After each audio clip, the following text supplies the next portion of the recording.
Welcome to another edition of Journey of Hope. Stories of people that have been on a journey, and the journey's been interrupted by different events in their lives.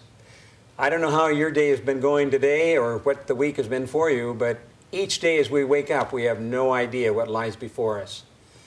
Our special guests today are Bob and Lee from Tucson, Arizona. They've had an exciting background and educational experience and journey in the Air Force. And then they received some sobering news. It's so good to have you here with us. And we've got people from around the world that are watching, and we want our audience to learn a little bit about you and about your background. Bob, tell us a little bit about your background, where you're from, and your educational experience. Good. I was born and raised for most of my early years in Portland, Oregon. Then went down to Eugene to complete my education and entered university there. Graduated from University of Oregon and entered the teaching profession. Okay. So I was an elementary school teacher for about 4 years. So you took education at the university there? Correct. Okay. Mm-hmm. All right, Lee, tell us a little bit about your background, where you're from, and your educational experience. I also grew up in Oregon, Ashland, Oregon, and at the other end of the state. At the other end of the state. Went to school at Southern Oregon College. It's now a university. It was a college then in elementary education, and went to Eugene to teach for my first year of teaching, and that's where Bob and I met, was as elementary school teachers in Eugene. Elementary. Okay, both of you teach in elementary school, right. In the same school? At the same school. In the same school. So tell us how you met then. I mean, you were there. I mean, did the other teachers help this, or? Well, actually, it was not the other teachers. As we like to tell the story, we met on the playground at the school. Our students put us together. They came in from recess and said to me, Mr. Stocks, there is a brand new young fourth grade teacher in school, and she's pretty. Oh, the kids, well, you can trust kids like that. Yeah. Okay, what grades were you teaching? I was teaching sixth grade. The sixth all grade. subjects. Mm-hmm. And where were you teaching? Fourth grade. Well, fourth grade. Mm-hmm. So it was the kids that really got you together? Kids put us together. Okay, yeah. So how long did you remain in that school then after you guys got acquainted? After we met, only about 7 more months, because I entered the Air Force the following summer. So I wasn't quite able to complete that final year, and Lee and I became engaged. I went away to officer training school for the Air Force, and then subsequently we got married when I finished that time. Okay, so now, I know you did a lot of traveling there in the Air Force. How long were you in the Air Force? 30 years. You were in for 30 years. Yeah. And retired with what rank? I was a full colonel. A full colonel. Mm-hmm. So now, all of a sudden, you're married, not all of a sudden, but you get married, and then he enters the Air Force, and so then your whole life changes. You begin traveling. Now, tell us a little bit where you went during this 30-year period of time. Well, we moved 15 times in 30 years. We spent 13 of those years in Europe. So we were in Germany 7 years, Belgium 3 years, Italy for 3 years, and then different places in the U.S. We were in Texas, Virginia, Florida, Washington, D.C. So, and then ended up in Arizona. Yes. Okay. So now, what kind of work were you doing? I mean, you were apparently a pilot. Yes. But you weren't flying the whole time. I wasn't flying the whole time. I took some strategy and planning session positions at the Pentagon when I was there.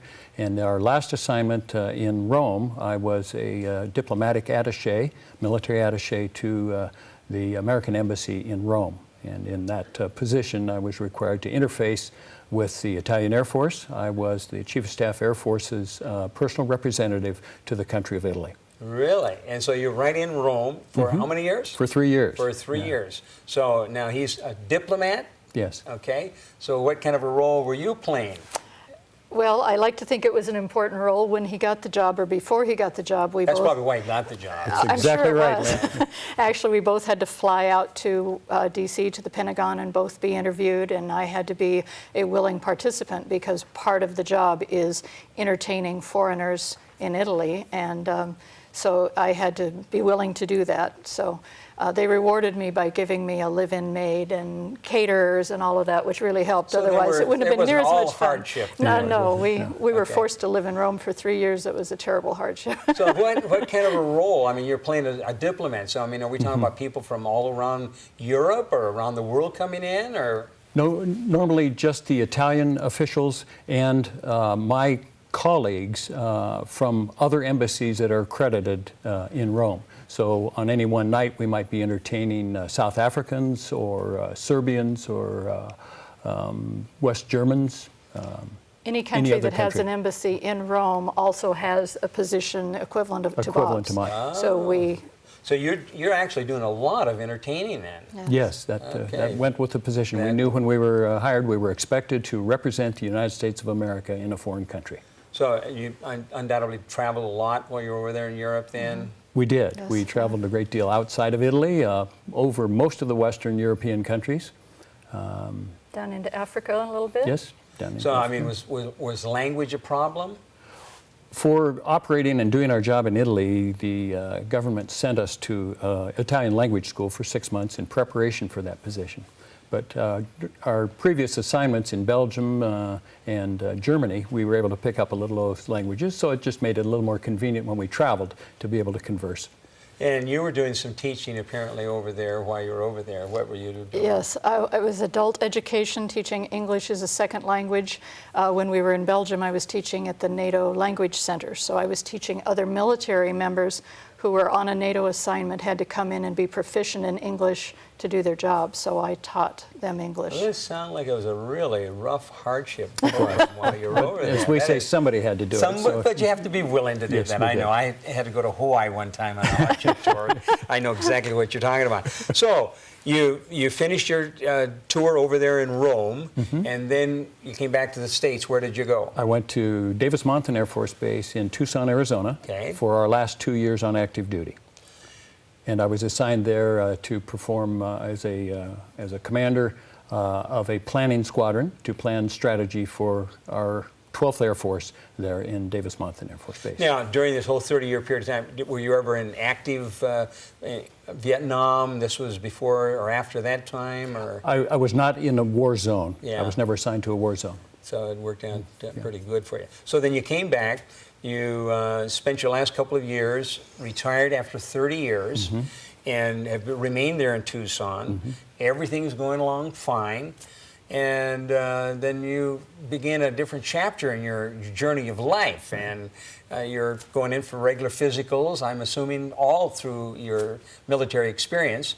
And then you had kind of an experience there. Let's talk a little bit about how you discovered that you had cancer. If I remember correctly, your father had cancer, and you had a father-in-law, Stepfather. a stepfather. And what kind of cancer did he have? He had prostate. He had prostate cancer. And was that what you remember that pretty well? Was that a We were actually overseas at the time, but I remember the family talking about it. He had radiation and a lot of complications with the radiation. It wasn't Okay. a totally pleasant experience So you for kind him. of had a background experience, and then your father apparently had he had did. prostate cancer. Right. He was diagnosed, and he chose the option of surgery. Sure, A radical which many people do. prostatectomy. Right, and he did. And there were significant complications. I do remember it as a very difficult time in his life, the recovery and pain and the side effects and the other things that went with it. So I was very cognizant of the importance of getting annual checkups. Of course, the Air Force, we had annual flying physicals.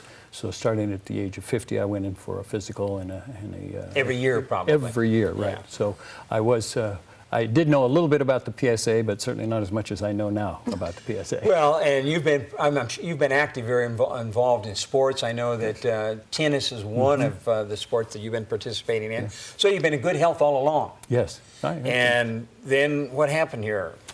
Well, we got a rising PSA. And you've been monitoring or just And I've kind been of- monitoring and staying up with it, and I knew that a rising PSA could be an indicator of some problems, so I wanted to be sure I stayed on top of that. I went and saw a urologist, and he put me on a drug that did lower the PSA number, so I then was somewhat relieved. And then I began to thinking about it, and I said, well, I want to be sure that we're not masking something here. So I went back to another urologist, and after I got off the 90-day medication. So you had some kind of medication to lower maybe, I don't know, to shrink the prostate also? Or? I think that's probably Okay. what the design was, Sure. to shrink it and to lower the numbers.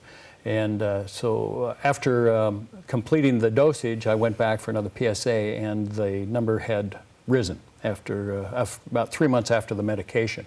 You mean you stopped the medication? Stopped the dropped medication, down the number with dropped medication. down. Okay. 3 months later, I went back, and the number was back up. Now, to- are you aware of any of this that's going on? Or Oh, yes. Oh, you are? Yeah. Okay, so. And at the time, I was concerned because I felt like they were treating a number, that they were treating a symptom. I thought that this could be the indicator we need that you have cancer. So we were a little bit confused by the prescription of it's that we, and medication. you're absolutely right. When you Yes. get cancer, it's a family disease. You get prostate cancer, it's a couple's disease. Yeah. So you're both kind of monitoring these things, and a little bit concerned. You're thinking maybe this kind of masking thing, and it did go down. So you go to and seek a second So opinion. then I sought a right? second opinion, and I wanted to be sure that we weren't unfairly masking a number that I should be concerned with. Sure. And That's an important taking a point different for our road. listening audience, you know. Sometimes it's important to seek a second opinion. So you saw this second doctor, and what did he say? So another one, after the PSA came back in, and he said, well, this number is now risen to a point that I'm of concern, although the digital exam did not show anything that was of concern to him. He said, with your family history and a rising PSA, I think the only way to determine whether we have a real problem that we need to treat aggressively is to do the biopsy. So that was the Okay, next now this step. is a very important point. The second doctor makes the observation that because of your family history, he knew about your father. Yes. And for our listening audience, those that have relatives, brothers or fathers or uncles, that this could indicate that there's a higher probability that something could be happening.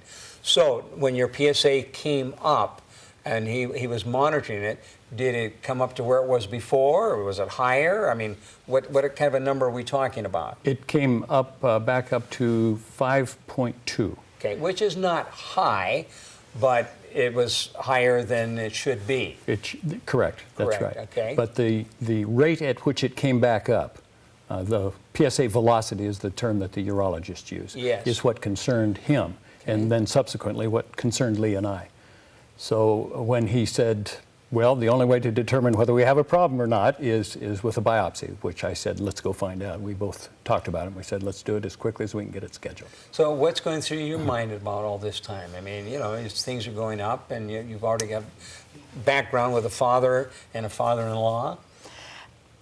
Actually, because both of our fathers had it and had survived it, I didn't have the worry that this was ultimately going to take his life. I just thought... Not a death sentence, if it is. Yeah, but by the same token, I also thought it's not going to be, this is not going to happen to us. We just are not going to get this diagnosis. We've lived right, and everything's That's gone right. fine. Yeah, And it's it's kind of impossible that he is going to actually have cancer. So you go in for a biopsy. How many samples? 12. Only 12, okay. 12, yeah. That's good. And what was the news? The news was 2 were malignant, and with a Gleason score, I'm not sure how well your listeners may be acquainted with it, but the number was 7.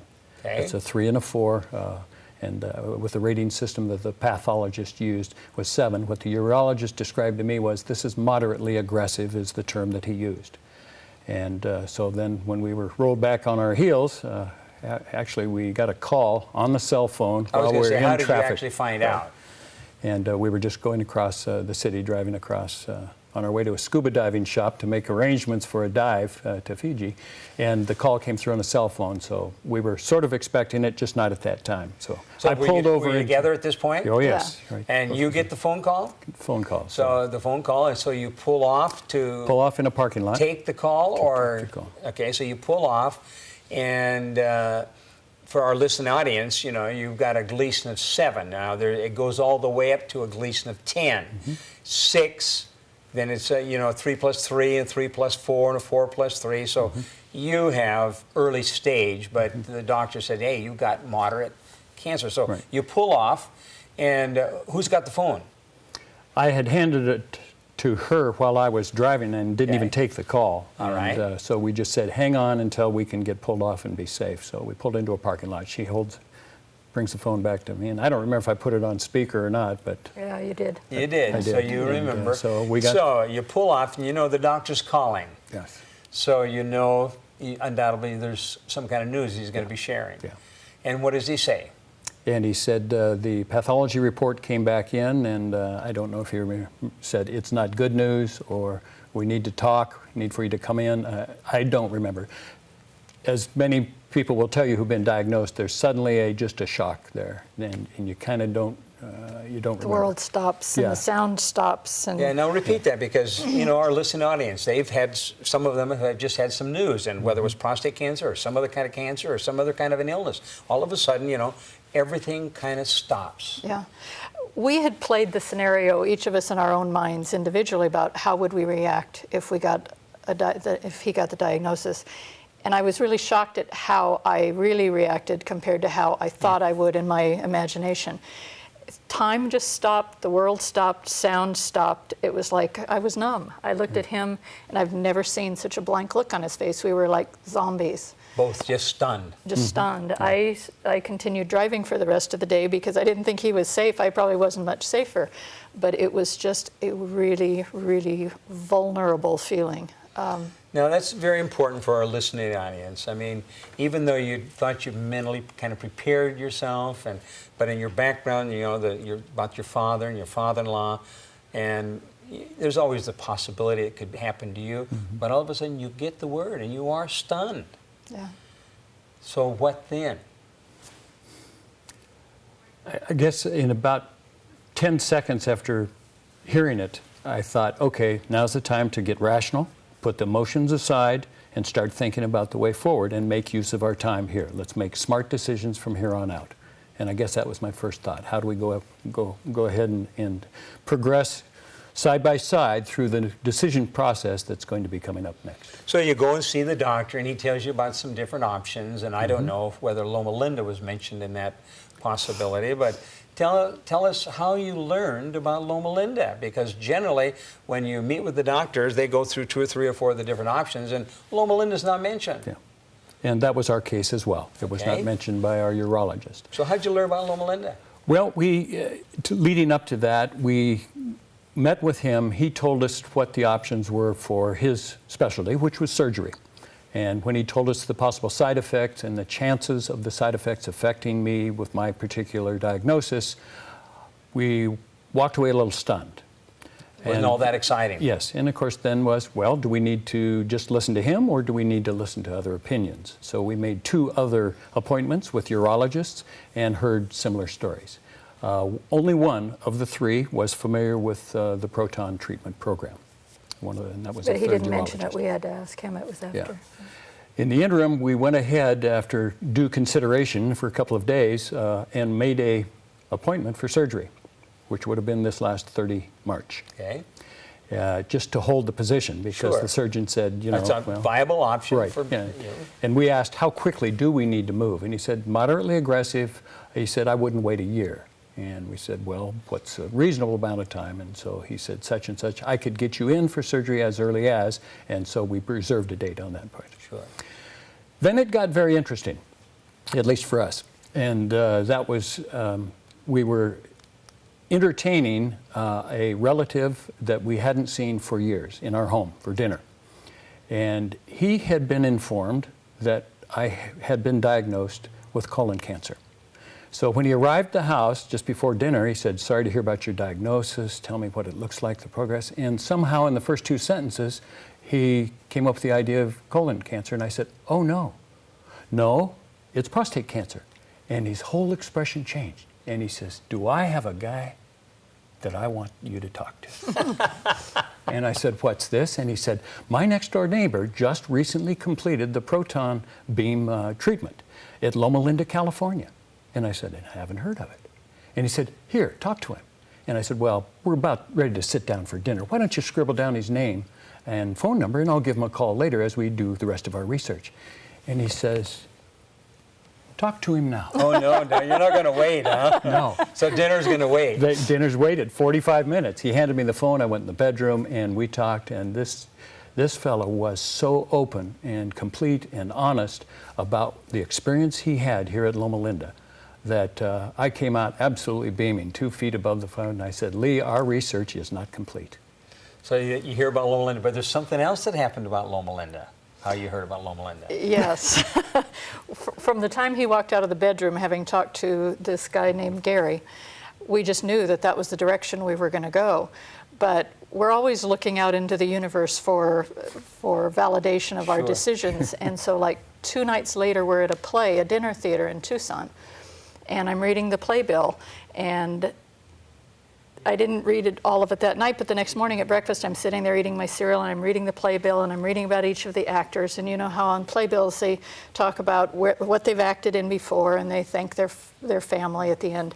And at the end of this one gentleman's little paragraph, he said, "I want to thank God and Loma Linda."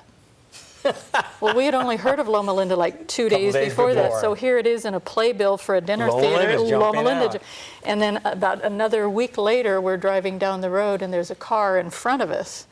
And in Tucson is the University of Arizona, and they are the Wildcats. So all of the license plates say Wildcats or Go Cats. Right in front of us is a car that says Loma Linda Cat.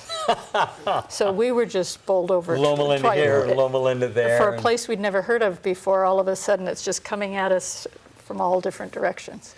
So the signs were there. That keeps their attention has been drawn to Loma Linda. That's right. So you learn about Loma Linda, you come over here to Loma Linda. How long did it take you to get in? 4 weeks. Yeah, they worked us into a slot. We went on a cancellation list so we could get in as early as possible. Sure. And we were able to be here within the month and come in for our consult and confirm our decision. And for our listening audience, and you know, once you're diagnosed, you know, people they want to do something right now, take care of it. It's been growing. I don't know how far along it is. Exactly. But particularly in the case of prostate cancer, it's usually slow growing. It's been there for a little while. There's no need, unless you've got something really radically happening. You've got time to make decisions and look at your various options. So eventually you made your way over here. The time has gone by now. You're ready to head back to Arizona. Tell us about your journey here. As in? Yeah, tell us, you've been here and what have you been doing? Your experience here. Here. Your experience here. It would be an understatement to say we stepped into a comforting world of healing that was just beyond expectations, despite what we had heard. And I have talked to a good number of the people who have completed the treatment before Lee and I made our decision to come here. And the thing they stressed was not only will they get your cancer, but they will take care of all of you while you're there. And we had to ask, what does exactly that mean?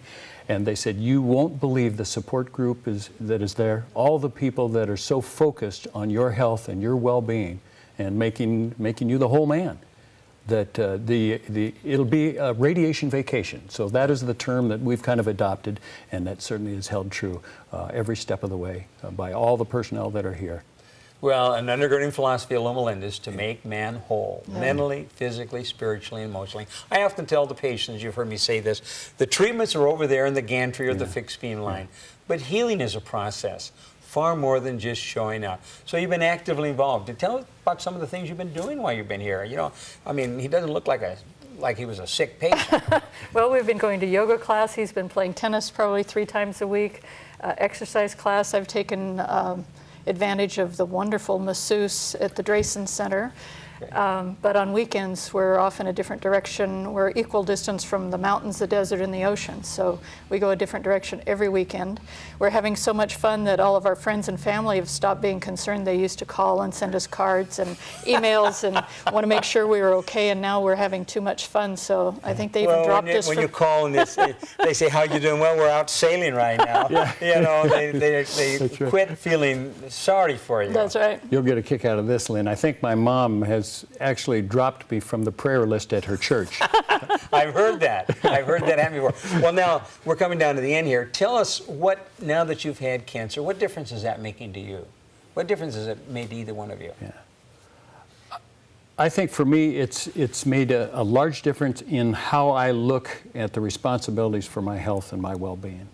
And I think I need to become my own best advocate for what's best for me.